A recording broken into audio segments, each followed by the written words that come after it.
Number 4, what's your gut say? Now, your gut can be wrong because you have confirmation bias, and sometimes you have, things. But if your gut keeps pointing like, you got to get out of this, you got to let her go. You have this self-talk that keeps bubbling up. Start to fucking listen. If your gut's talking to you when, you're sober, you just had a nice workout or something like that, or I've had this before in my life. People don't talk about the self-talk or thoughts that float up and you're like, ooh, that was a moment. I remember I had an ex-girlfriend. I never forgot this. Rob IS, who's on Dex, probably heard this story before, but she had gotten a really good job at a big-time real estate firm. And I remember my friend calling me up and he was like, oh man, you guys are going to do so well. And da-da-da-da-da. And I remember just thinking, this isn't a good thing. I don't know where it floated from. I don't know where it was, but it was right in my gut. And it just was like, this is going to be bad. And we aren't going to be together forever. And within like 3 or 6 months, it was bad. Because she worked with all men, rich men that were hitting on her all the time. Is that something I could have stopped in real time? No. I'm just saying the reality of it. Right? And it was like vultures on a wounded on the savannah. Okay? So, what's your gut say? Because it's probably talking to you when you're not getting that intimacy or those dollars. Number 5, is the individual helping you grow as a person? Now, this is one of those Tony Robbins lines. Like, if you're going to grow as a person, it's like, all right. And by the way, growing is a generalization. But is this individual helping you grow as a person is actually a really good question. It's like, where you're headed, are they with you on that journey? So if you're ambitious and you're looking to make a lot of money at your job and they're kind of a penny pincher, coupon pincher, it's probably not going to help you. If they're bringing you down, for example, there's a client of mine he's a workout guy. He's training to be a dietitian, all these other things. And he said his girlfriend used to make fun of him for going to the gym, calling him a douchebag. It's like, what? That's one of those things. It's like, that's not going to help you grow. You're going to school to be a dietitian and she likes junk food. You see my example? That's not going to help you because eventually at some point you're going to stop off and get some junk food with her, right? And even if she's still got a good body because she's young, it's still going to bother you. So you don't have to be lined up on everything, but are you going down the same path helping each other? It's just like when I was in college. If you're with someone else that's in college, doesn't mean that you can't be with someone that's not in college, but it definitely helps when you have the same schedule. You both get to talk about classes, getting grades, teachers. And most people that are in university usually date people in university, right? And it usually lines up really nice, okay? Because I have a lot of clients that are in their early 20s that are going through this thing.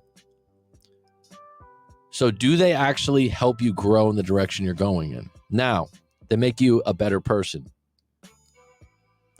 Do their issues with you make sense? Big fucking question, folks. Like, if you take a step back and get away from getting attacked, when they say, you don't care about me because you don't ask me if I want something to eat while you're at the restaurant. That's just an example that came up with a client recently that he goes out to eat quite a bit on his own after he works out. And he said she's pissed that he comes home and doesn't ask her, like, did she want something? Does that make sense? Actually, it does. That's like something you could do. You're like, oh, you know what? I didn't think about it, but did you want me to pick you up something, hun? I'm at such and such restaurant, right? Now, here's the problem. He starts to do that, and then she still has the same generalization about him. Well, you don't care about me because you don't do this too. Now, that's a problem. Now, that's something that's locked into her head as an insecurity, right? Okay. So, does their issues with you make sense? Number 6, do you believe deep down you can do better or equal to? This is big. Because the big problem is sometimes people are like, oh, I'll never meet another one like this. That's true. People are like fingerprints. They're not equal. You won't meet another one like them. Can you meet someone equal or higher value? I'm going to tell you this. At 41 years old, myself, my life experience, yes, you can. You do need to make space. So if you're going to meet someone equal or higher value, they're usually not going to be one that is letting you meet them on the side. You're going to have to make space. You're going to have to be single all over again. You're going to have to learn how to ride a bike again and date again and do those things. But yes, You can filter for someone new, better, or equal to the person you're with. Equal means not the same, but equal value or higher. If you've ever been in a breakup, every time you end up with a new girlfriend or boyfriend, for the women out there, right? You should be leveling up to something that's better for you and a better match. You should be thinking to yourself, well, my last relationship, I really settled. Or my last relationship, this is what went wrong. I want to make sure that I'm with someone that has healthier habits. I want to make sure that I'm with someone that doesn't like to watch TV 5 hours a day. Okay? Those are things that you can make some check boxes on. Number 7, what scares you most about breaking up? I mean, what really scares you about breaking up? It's different for different people. Because if you take a step back and you ask yourself, is it that scary? Well, like I said earlier, what's the trade-off? If it's finances, I haven't worked in 10 years. Well, newsflash, your job is your relationship now. If you're financially supported by an individual in a relationship, that's your job. So you now have 2 parts to them. I'm not saying it's wrong or right. Just realize what situation you put yourself in. Someone's like, well, he controls all the money or she controls the money. I've seen this before. A lot of guys go, oh, that doesn't happen very much. It does. Whatever you end up doing that, you're taking away power from yourself because that individual owns a lot of what you do. So when you want to break up or you have a problem in the back of your head, you're like, I'm going to lose my place. I'm going to lose all my money. So I'm going to put up with all this crap because it's kind of my job. That's where the trade-off comes in. Now, guys aren't really honest with themselves. When they go into this trade-off part, like I said, a lot of times it's intimacy, fee, fi, fo. It's like, well, if we can just get back together and have good intimacy, I'm fine, right?